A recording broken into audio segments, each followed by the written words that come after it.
अस्सलाम वालेकुम दोस्तों। Officers rest house Pakistan railway Lodhra. तो ये अंग्रेज़ दौर में तामीर होने वाला एक खूबसूरत रेस्ट हाउस है और इसको हम थोड़ा सा आपको दिखाते हैं अंदर से भी कि आज भी अभी तक उसी तरीके के साथ इसकी एंट्रेंस गेट और ये इसकी मेन एंट्रेंस।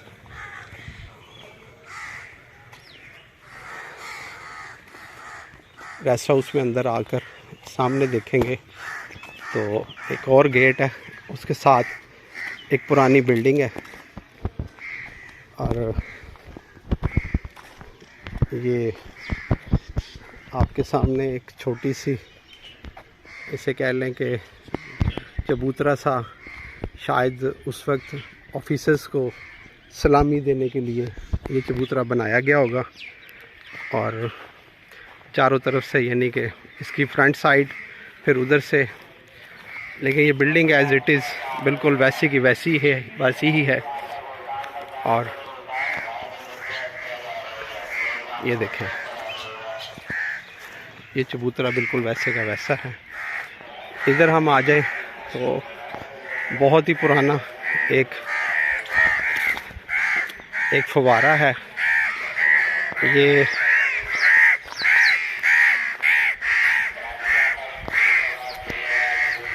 ये देखें, इसमें पानी शायद अभी भी कहीं ना कहीं से आता है। तो इसकी तामीर, तर्ज तामीर बस अब थोड़ा सा निशान रह गया है। ये इस रेस्ट हाउस की खूबसूरती में इजाफे के लिए था। और ये इस रेस्ट हाउस की बिल्डिंग है। अभी बहरहाल इसको ज़रूरत है इसकी केयर करने की। इसे जितनी केयर करेंगे उतना ये बेहतर हो जाएगा। और ये सामने रेस्ट हाउस जहाँ पर रेलवे के अफसरान आकर अभी भी रहते हैं और ये आबाद है। तो ये आज हमने आपको अपने चैनल पर लोधरा, बिल्कुल रेलवे स्टेशन के सामने, ये सामने रेलवे जंक्शन और ये चार दीवारी के अंदर एक बड़ी खूबसूरत सरसब्ज़ व शादाब एक building, Lodhra officers rest house है रेलवे का।